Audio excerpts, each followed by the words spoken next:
Dad left me our house when he died, but my mom kicked me out to live with her new family. 15 years later I tried to take my house back but they're threatening me, so I brought cops. I am 24M. Let me start off by saying I was kicked out by my mom because she needed to impress her new husband. Okay, if kicked out seemed a little harsh, we can say, she moved me out of my own house and made me live with my grandparents, father's side. I have all the good memories until my dad was alive. Unfortunately, we lost him when I was 7. As a kid, I felt devastated.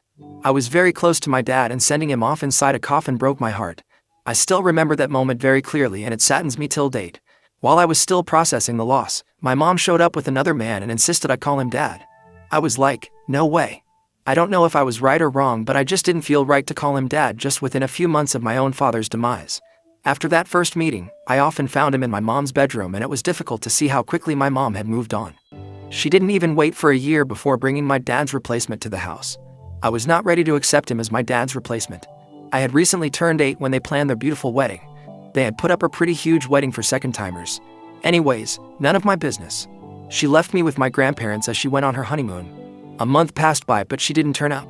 I kept asking my grandparents when would mom come to pick me up, but they didn't have any answer. Then suddenly she showed up one day. I was so excited to see her after so long. I rushed to hug her but she had brought all my belongings to dump me at my grandparents'. I was heartbroken, to say the least. I lived with my grandparents until my high school.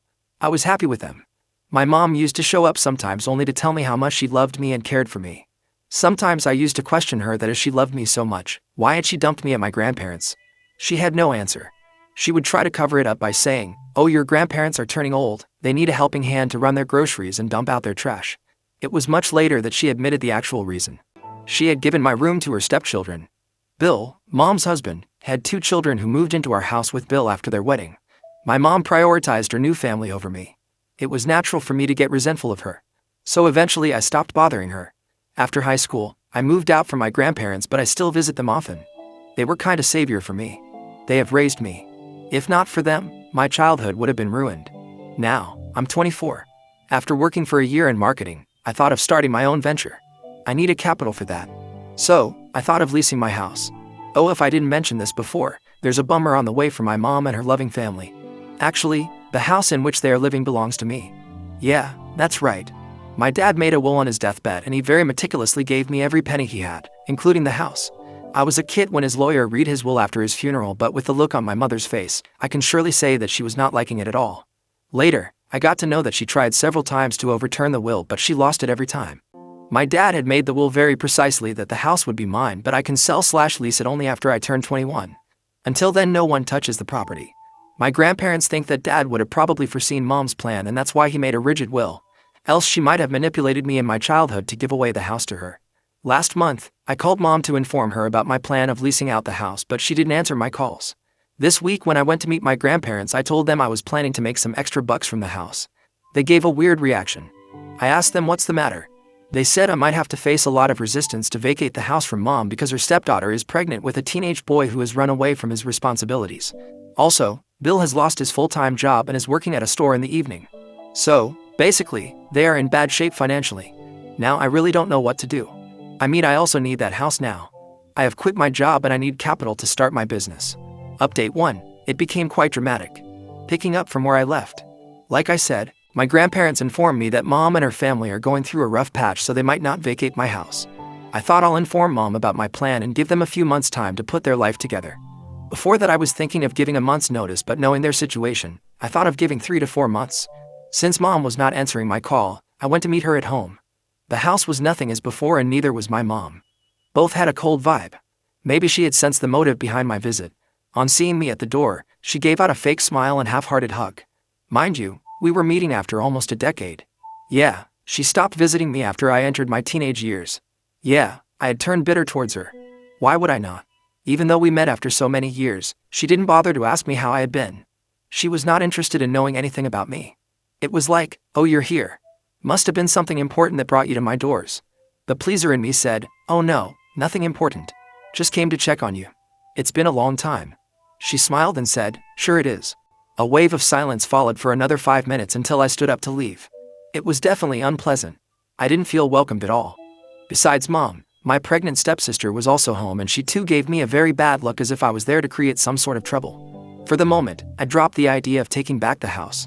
I explored other means of arranging the money for my business, but Mom crossed all limits of narcissism. Last week was my dad's 15th death anniversary.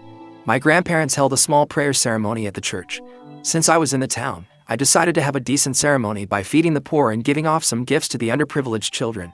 I invited my friends and relatives for the prayer. I emailed the invite to Mom as well, but she didn't respond. When I traced the history of the mail, I found she hadn't opened it. This was my first mail to her. I thought it went to a spam folder or something, so I showed up at her house again. This time Mom wasn't at home. My stepsister Brenda answered the door. No hello, no greetings. A straight question slapped on my face. You're back again? What's the matter? I said I was there to meet Mom.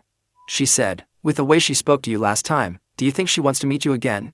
She said it so bluntly that I couldn't get what she said, and I spit it out that I was there to invite Mom for the prayer ceremony of my dad. She chuckled in my face and said, that was like centuries ago. You're still holding that up. Get over it. I said, excuse me, he was my dad and it's none of your business to comment. She rolled her eyes and pushed off to her room.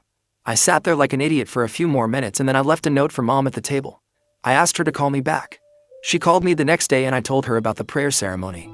She remained quiet for a minute and then said she would not be able to make it because she had to take her Brenda for a checkup. That was a bummer. I mean, she could have said that she would try, but turning it down outrightly was disappointing. I replied sarcastically, yeah, of course they are your priority. We are no one to you, so be it. Good luck raising that narcissistic woman and her bastard child. She flipped out that I used that word. I said, why would I be nice to her when she was so mean to me? She made fun of my emotions. To defend her, Mom said, it was natural for her to get furious. You can't talk about dead in front of a pregnant woman. You're such an insensitive dud like your father.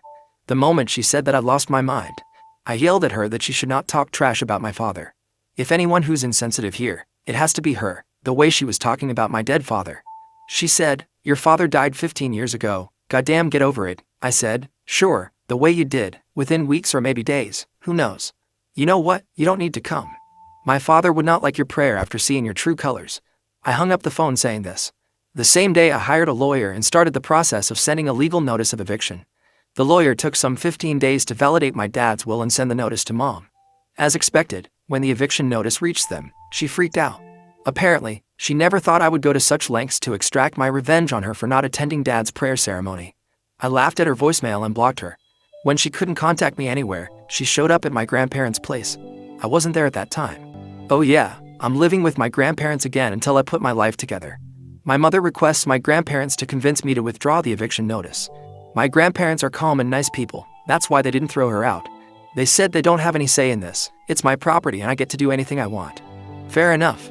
The answer didn't go well to her and she blamed my grandparents for raising me as an entitled brat. Really? What was she smoking when she said that? I asked my grandma why she did not say anything to my narcissistic mom. Grandparents were like, we don't want to mess up with such a woman. I said I want to mess up and now I'm not gonna let them live in my house for one extra day. I gave the eviction notice as per the tenants' law in the country, though they are not tenants. They ain't paying any rent to me. On top of that, I'm the one paying the property taxes every year. So legally, I'm entitled to throw them out right away. My grandparents are God-fearing people. They talked me out of this idea. They said, for the sake of the Lord, give them that 1 month to find another shelter. There's a pregnant woman there and we shouldn't pull her into the streets. I sighed that she didn't need any help either. She was equally toxic. My grandparents were like, so be it, she might be a sinner, but her unborn is not. Don't be cruel to that little creature. They convinced me to wait, else I was adamant to evict them on that very day. The next day I got a call from Mom. I ignored it. She did the same to me when I was calling her. She messaged me to talk. It's urgent. I responded to check out my calendar and meet me at grandparents at my open slot. This didn't go well with her. She sent a long reply that I was trying to throw weight on her. What did I do with her 5 paragraphs mail? Nothing. That's right. I didn't respond. She might have got the hint that I was not going to give in to her pressure. Throughout my childhood, whenever I used to cry or throw tantrums for going home, instead of loving me, she would scold me and ask me to behave.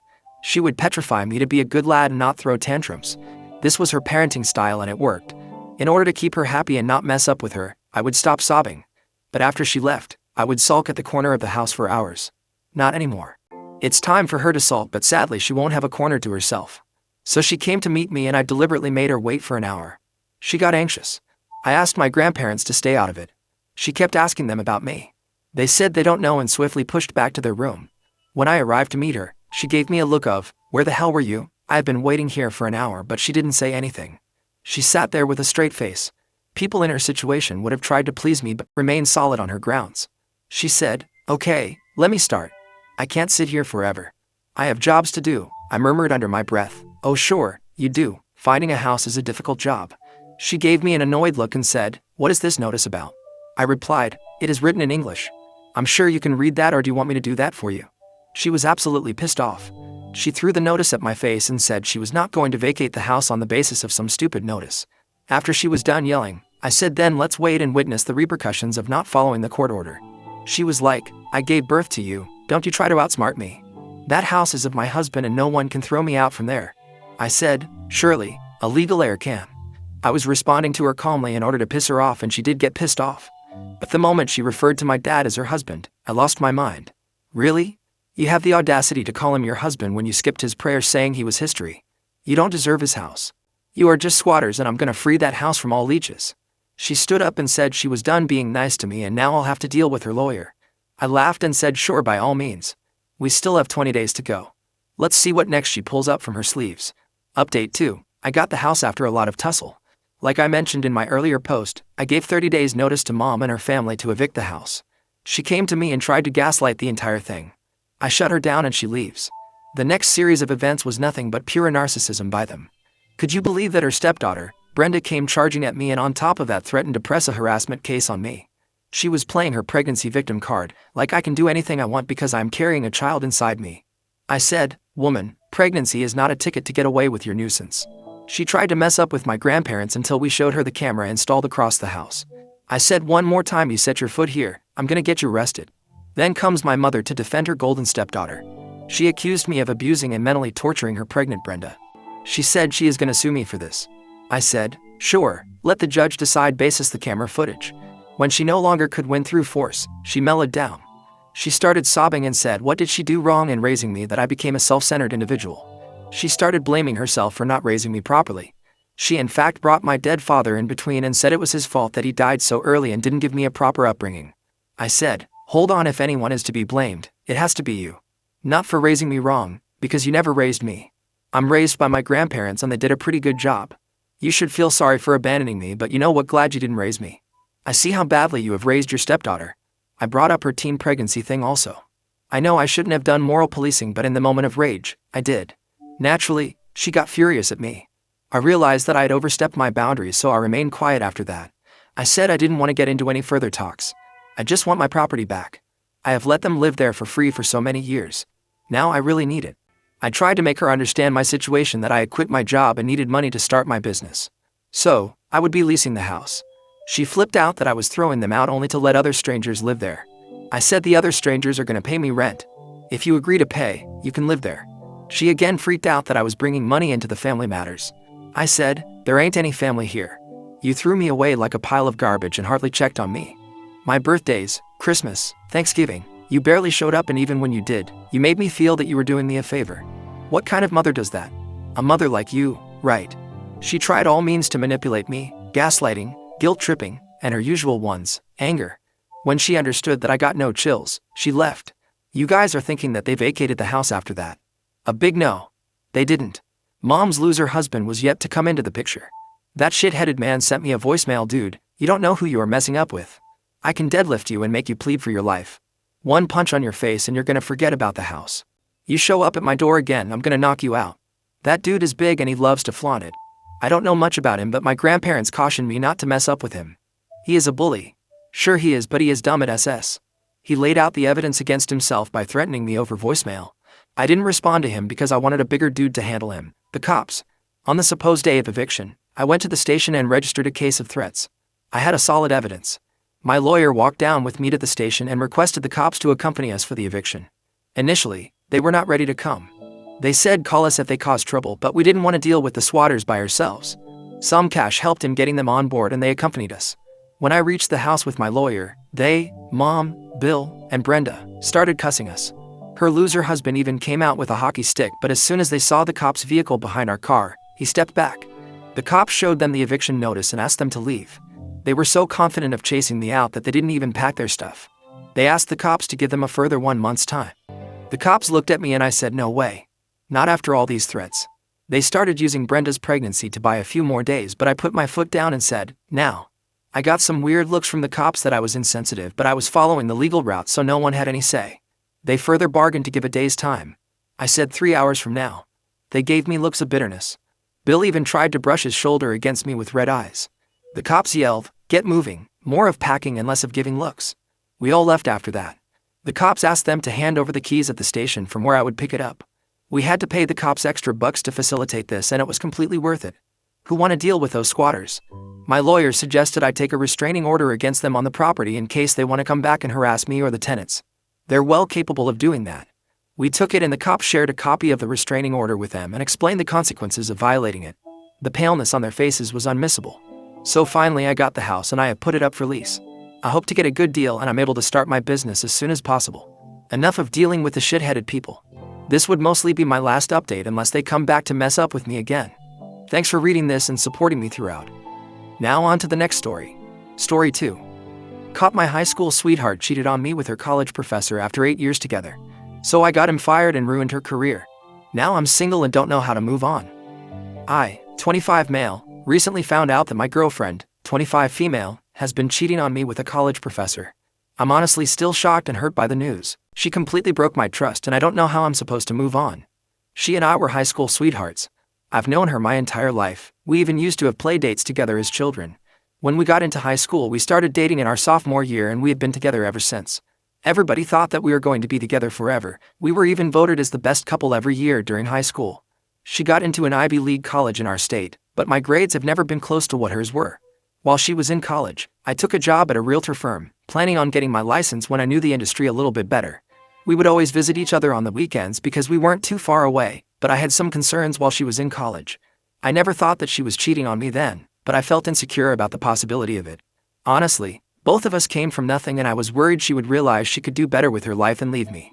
I thought that when she got into this fancy Ivy League school, some rich lacrosse player was going to sweep her off her feet and she would forget all about me. She would reassure me whenever she could tell that I was feeling bad, so I stopped worrying. When she graduated with her undergraduate degree, the school offered her a faculty position that allowed her to pursue her graduate degree at no cost. It was too good of an opportunity to pass up, even though it meant that we would be apart longer. Her job was to assist one of the professors in her department with his research. He was a prominent researcher in their field, and he had a team of students working under him and doing all of the actual work that he was taking credit for. Because of her new job, we couldn't even see each other on the weekends. Every now and then I would come up and surprise her, but she was always so stressed and so tired from her work that we never had any fun. However, when I did get the chance to talk to her, all she would talk about was her professor. She idolized him like he was the lead singer of some rock band. At first, I thought it was just professional admiration, but when I saw a picture of both of them in one of the school's newsletters, I started to raise my eyebrows. It was a harmless article highlighting the research that the chemistry department had been doing. Inside the article, there were different pictures of the students doing the research, as well as some candid shots of everybody while they were working. I happened to notice that in one of the pictures his hand was resting on my girlfriend's lower back. For some people, that's a harmless gesture. But seeing her much older male professor doing that to her brought up a lot of red flags for me. Shortly after seeing the image, I gave her a call and I just asked her about it straight up. She laughed at me and told me that I had nothing to worry about and that I was just in my own head and feeling insecure like I always was. She and I rarely fought, but the way she phrased her statements made me pretty angry and we got into a huge argument about it. After 2 days of not talking, I caved in and called her and apologized, and it seemed like everything was going to be good from there. Our anniversary was coming up and we had originally planned for her to take the entire weekend off so we could spend it together. I was halfway to her apartment when she called me and told me she wasn't able to step away from the lab. I pulled over on the side of the road and talked to her about it, telling her how disappointed I was that she wasn't putting her foot down about it since this meant so much to us. She promised me that she would make it up to me the following weekend and told me just to turn around and go home. I was closer to her apartment than I was to my house, so I just carried on moving forward. I figured that if she was stressed out and tired, I could at least order some takeout for her and spend a few hours with her before leaving. When I got to her apartment, I unlocked the door with the spare key that I had, and right away I realized that she was home. She had told me on the phone that she would be at the lab for most of the night, so that was a surprise. I could smell food and I could hear giggling coming from her bedroom. I walked further in and saw that there had been a meal recently cooked. 2 plates were on the table, and a half-empty bottle of wine accompanied them. My heart completely sank into my stomach. Just as I had suspected, there was definitely something going on. I didn't know who it was, but she clearly had somebody here for a romantic night and they were in bed with her. I cautiously approached her door and opened it to find her in bed with her professor on top of her. They didn't notice me right away, but when I spoke up and asked what was going on, he jumped off of her and she quickly ran up to me and tried to calm me down. It was almost comical how hard the professor was trying to hide his face from me. Clearly, he didn't want me to tell anyone about what I saw. I stormed out of her apartment, dropping my spare key on the ground before I left. I never wanted to go back there again. It was a lot for me to process for the first few days after it happened. I was practically dead to the world. I had planned on marrying my girlfriend, and before I even had a chance to propose, she threw 8 years of a relationship away. We could have had a love story to tell our grandchildren about, but she ruined it. After I got myself together, I realized that I needed to move on by getting a little revenge of my own. Obviously, the professor did not want me to see who he was because he was afraid of losing his job. I knew that once the headlines were out about a notable professor taking advantage of his college students, that he would never find another job in the industry again. I called the hour department of the university and told them about what I saw. They told me they would be launching an investigation. I knew it would be my word against his, and I, unfortunately, didn't get any evidence. A week passed and nothing happened. I assumed they were sweeping it under the rug. So, I called a local newspaper and they were very interested in the scandal. It didn't take long for me to finally see the news that he had been fired. I hadn't spoken to my ex since the night I found her in bed with her professor, but her parents were furious with me about outing the relationship. Apparently, since the professor she was hired to work for no longer worked at the university, she didn't have a job. That meant that they would either have to shell out tens of thousands of dollars for her graduate degree, or she would no longer be enrolled. She ended up having to drop out because they couldn't afford to take out any more loans for her. She is out of my life completely, but I still don't know what I'm supposed to do moving forward. She was the first and only woman I've been with, and I am a little afraid to get back out there.